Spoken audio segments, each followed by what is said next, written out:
Hello everyone, welcome back to Lume biology chapter 8 class 12 का NCERT human health and disease. और आज हम लोग यहाँ 4th सेशन डिस्कस करेंगे। आज का अपना टॉपिक रहेगा निमोनिया। पिछले वीडियो में हम लोग ने बात की थी टाइफॉइड। इनफैक्ट एनसीईआरटी में टोटल 5 बैक्टीरियल डिजीजेस के बारे में बात की गई है: टाइफॉइड, निमोनिया, डिसेंट्री, प्लेग और डिफ्थेरिया। अब आपको ये ध्यान रखना है सबसे पहली चीज़ कि ये पाँचों बैक्टीरियल डिजीज़ है, जो कि एक डायरेक्ट क्वेश्चन बनेगा आप लोगों के लिए। टाइफॉइड के बारे में हमने डिटेल में स्टडी किया था लास्ट वीडियो में। आज हम लोग निमोनिया डिस्कस कर लेंगे। डिसेंट्री, प्लेग और डिफ्थेरिया ये एनसीईआरटी ने एक ही लाइन में ख़त्म कर दिया, ये बोल के कि डिसेंट्री, प्लेग और डिफ्थेरिया भी ह्यूमन बींग्स में बैक्टीरिया की वजह से होती है। बाकी बहुत ज़्यादा डिटेल में इसके बारे में बात नहीं की गई। ठीक है, तो हम भी ज़्यादा डिटेल में नहीं जाएंगे। तो आज का अपना टॉपिक शुरू करते हैं, निमोनिया।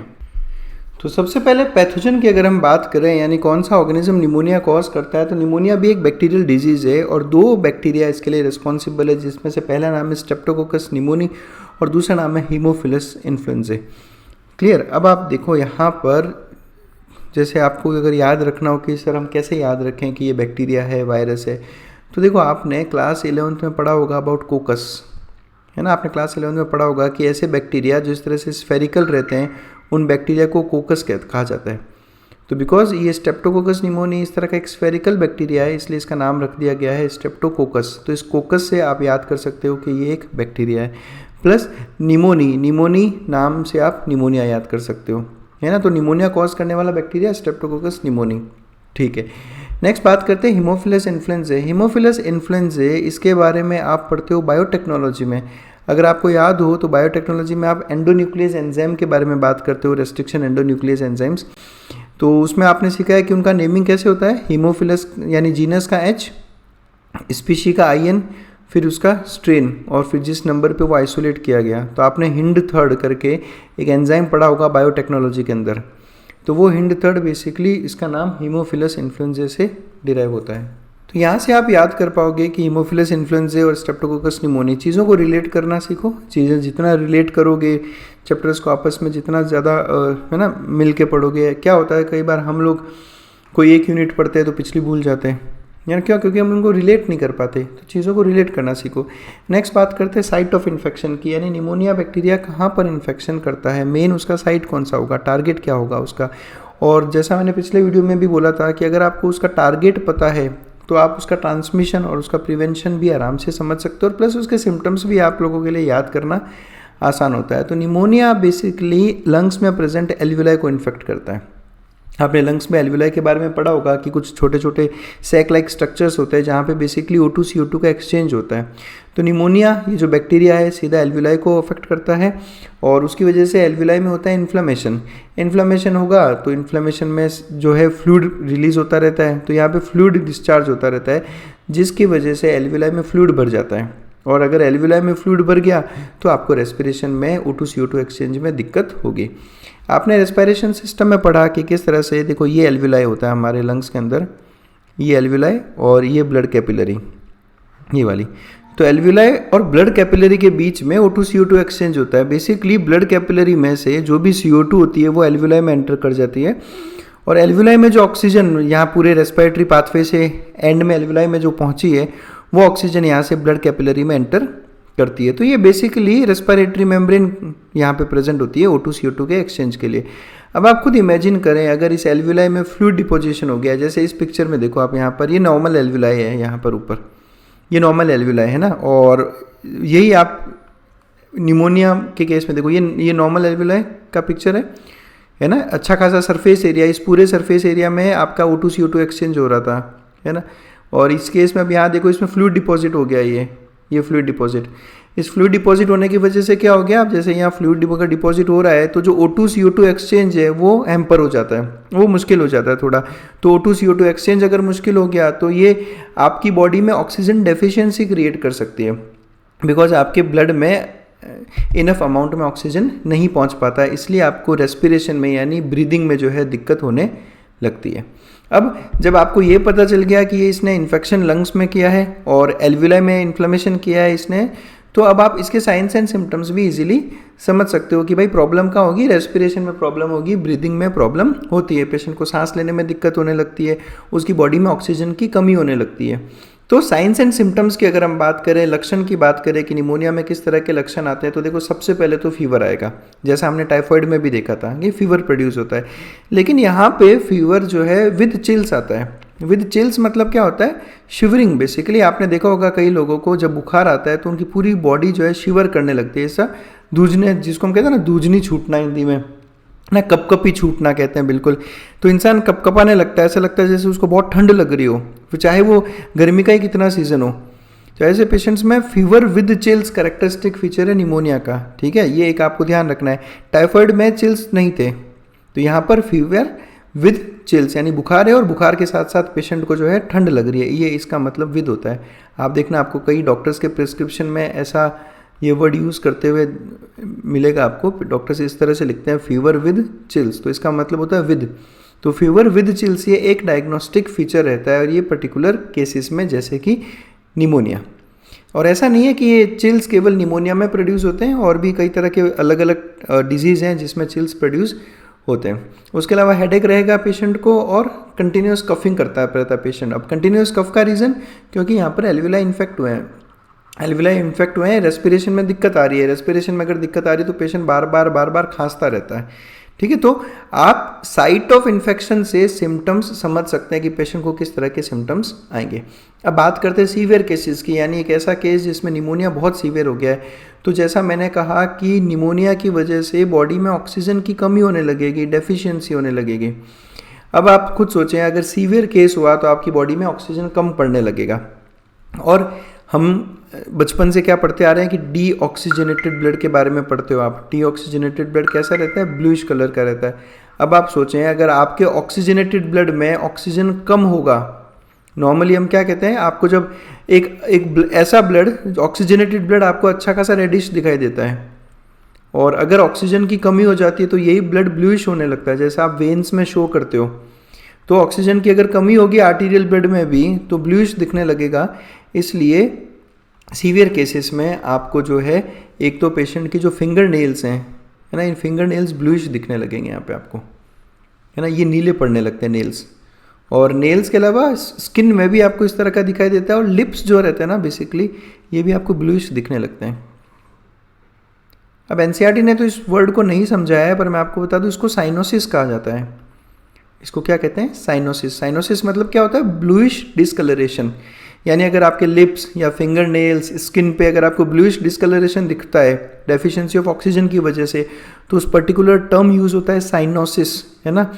और साइनोसिस वर्ड भी कुछ ऐसा नहीं है जो आपको याद करना पड़े अलग से। साइनो वर्ड आपने सुना होगा साइनो बैक्टीरिया में, साइनो बैक्टीरिया, साइनो वर्ड का मतलब होता है ब्लू, साइनो मीन्स ब्लू। तो साइनो बैक्टीरिया बेसिकली किसको बोलते हो, ब्लू ग्रीन एल्गी को। तो वहाँ से हमने साइनो वर्ड उठाया है। तो cyanosis is bluish discoloration of skin, जो कि सीवियर केसेस में निमोनिया का एक कैरेक्टरिस्टिक फीचर रहता है। हालांकि साइनोसिस वर्ड के बारे में एनसीईआरटी में बात नहीं की गई है, बट ठीक है, ये सिम्टम आया था तो मैंने आपको बता दिया ताकि आप थोड़ा इसको याद रखो। और देखो अगर कोई डिफ़िकल्ट टर्मिनोलॉजी होती तो मैं नहीं बताता, सिंपल सा टर्म है, आप आराम से याद कर सकते हो ना, नाम से समझ में आ रहा है साइनोसिस इज ब्लू। तो सीवियर केसेस में लिप्स और फिंगर नेल्स में turn grey to bluish in colour, greyish या फिर ब्लूइश होने लगते हैं सीवियर केसेस में। अब सबसे इंपॉर्टेंट बात करते हैं ट्रांसमिशन, यानी निमोनिया फैलता कैसे है। तो मैंने आपको पिछले वीडियो में भी सिखाया था कि कोई डिजीज़ कैसे स्प्रेड होती है वो डिपेंड करती है इस बात पे कि उसका बैक्टीरिया आपकी बॉडी में कहाँ पे सर्वाइव कर रहा है। जैसे हम लोगों ने लास्ट वीडियो में देखा था, तो हमने कहा था कि उसका जो वो है वो आपकी एलिमेंट्री कैनाल में रहता है। तो आपकी एलिमेंट्री कैनाल में से ऐसा क्या डिस्चार्ज हो रहा है जो उस बैक्टीरिया, जिसमें वो बैक्टीरिया प्रेजेंट होगा। तो हमने कहा था फिसिस या स्टूल, इसलिए टाइफाइड वाया स्टूल कॉन्टेमिनेट करता रहता है चीज़ों को, ठीक है। अब हम निमोनिया की बात करें तो निमोनिया लंग्स की बीमारी है, यानी अब लंग्स से जो एरोजोल्स निकलेंगे आपके, उन एरोजोल्स में ये बैक्टीरिया प्रेजेंट होंगे। तो जब आप छींकते हैं ज़ोर से या खांसते हैं तब क्या होता है आपकी बॉडी से, ये देखो आपको इस तरह के ना वाटर ड्रॉपलेट्स दिख रहे होंगे, इनको ड्रॉपलेट्स कहते हो आप, ड्रॉपलेट्स कह सकते हो या फिर एरोजोल्स कह सकते हो आप इनको। ये सारे एरोजोल्स और ड्रॉपलेट्स इन्फेक्टेड है, इनके अंदर बैक्टीरिया प्रेजेंट है निमोनिया का। इस तरह के इन्फेक्शंस के लिए एक वर्ड यूज़ होता है एरोसोल इन्फेक्शन या ड्रॉपलेट इन्फेक्शन कहते हैं इनको।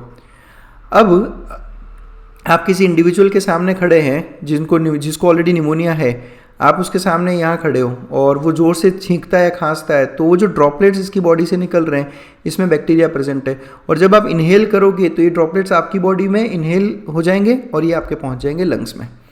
ठीक इसी तरह से आपने अभी देखा होगा जब कोविड का इन्फेक्शन आया था, तब मुझे लगता है हर एक बंदे को ये पता था कि कोविड कैसे स्प्रेड होता है, क्योंकि इतना पैनिक हुआ था। तो जिस तरह से कोविड स्प्रेड होता है ठीक वही तरीका रहेगा निमोनिया में, क्योंकि कोविड भी किसको अफेक्ट कर रहा था? लंग्स को।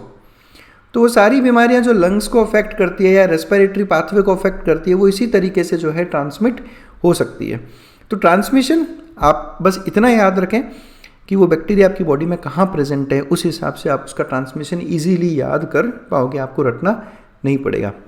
ये ऐसा ट्रांसमिशन है पर्सन टू पर्सन ट्रांसमिशन। इसने छींका या खांसा, एरोजोल्स निकले और इसने इनहेल कर लिया, तो ये हो गया ट्रांसमिशन। ठीक है। और एक ट्रांसमिशन ऐसा होता है जैसे कि हम लोग छींकते हैं, है ना, नाक पे हाथ रख के हमने छींका, तो जो एरोजोल्स है हमारे हाथ पे आ गए। अब हमने हैंड वॉश किए नहीं और हमने हाथ को टच कर लिया, है ना, ग्लास उठाया पानी पीने के लिए या चम्मच उठाया कुछ खाने के लिए, तो उस चम्मच पे, उस ग्लास पे, यूटेंसिल्स पे वो बैक्टीरिया आ गए। फिर कोई और इंडिविजुअल अगर उस यूटेंसिल को टच करेगा तो उसके हाथ पे भी वो लग जाएंगे, और फिर वही हाथ जब वो अपने मुंह में या नाक में कहीं लगाएगा तो वो स्प्रेड हो जाएगा। तो या तो डायरेक्ट आपको इंडिविजुअल टू इंडिविजुअल ट्रांसफर होगा, या फिर बीच का कोई मटेरियल जैसे कि यूटेंसिल हो गया, ग्लास हो गया, या ऐसा कुछ भी जो इन्होंने टच किया है यहाँ पर, और हाथों में अगर एरोजोल्स प्रेजेंट थे, तो ये ट्रांसमिट होगा ही होगा। तो healthy person acquires infection by inhaling droplets या एरोजोल्स। ठीक है, जैसा हमने अभी यहाँ देखा, तो एक हेल्दी पर्सन अगर इन्फेक्टेड ड्रॉपलेट्स और एरोजोल्स को इनहेल कर ले, released by an infected person और even by sharing glasses and other utensils with an infected person, अगर इन्फेक्टेड पर्सन के ग्लासेस और यूटेंसिल्स अगर उसने यूज़ किए और वो कॉन्टेमिनेटेड है, तो ये 100% जो है ट्रांसमिट होता है निमोनिया। तो इसलिए आपने कोविड में भी देखा होगा कि कोविड में किस तरह से जिनको कोविड हो रहा था, आप लोग घर में उसको क्वारंटाइन कर रहे थे, एक अलग रूम में रख रहे थे, उनके लिए आपने अलग बर्तन कर दिए थे, है ना, सब कुछ। तो सेम इसी तरह का सिस्टम जो है निमोनिया में फॉलो किया जाता है। अब बात करते हैं प्रिवेंशन की। तो अगर आपको ट्रांसमिशन अच्छे से पता है, मैं आपको ये बता दूं कैसे फैल रहा है, तो प्रिवेंशन भी आप खुद बता दोगे कि कैसे हम इसको प्रिवेंट कर सकते हैं। तो सबसे पहले यूज़ ऑफ मास्क। जिन लोगों को निमोनिया है उन लोगों को कहा जाए कि, और केवल निमोनिया क्यों, आप तो ऐसा समझें कि अगर आपको कभी भी ऐसा कहते हैं ना कि खांसी आती है या आप छींक रहे हो, तो आप अच्छे से उसको कवर करो, है ना, उसको कवर करो, हाथ से कवर कर लो, अपने रुमाल से कवर कर लो, है ना, ये बहुत ज़रूरी रहता है ताकि एरोजोल्स जो है, जो इन्फेक्टेड एरोजोल्स है, वो एटलीस्ट किसी और को ट्रांसमिट ना हो। अगर निमोनिया है किसी पर्टिकुलर इंडिविजुअल को, तो आप मास्क पहने ताकि जो है डायरेक्ट एरोजोल्स का ट्रांसमिशन नहीं हो। अगर आप किसी निमोनिया इन्फेक्टेड पेशेंट से मिलने जा रहे हो, तो आप भी मास्क पहन के जाएं।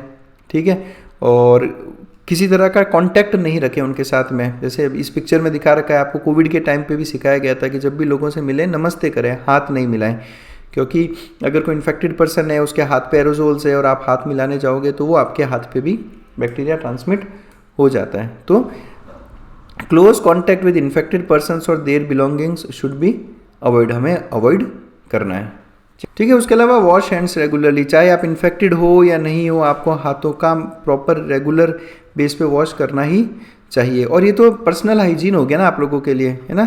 तो केवल निमोनिया की बात नहीं है, बहुत सारी ऐसी बीमारियां जो आपके गंदे हाथों से फैलती है। तो खाना खाने से पहले, उसके बाद में, वॉशरूम यूज़ करने के बाद में आपको रेगुलर बेसिस पे जो है हाथ धोने चाहिए।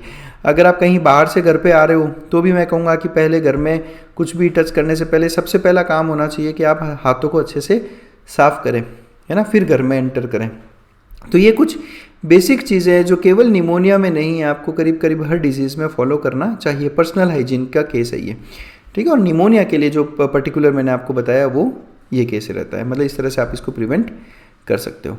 तो ये था एवरीथिंग अबाउट निमोनिया जो एनसीईआरटी हमें सिखाना चाह रही थी।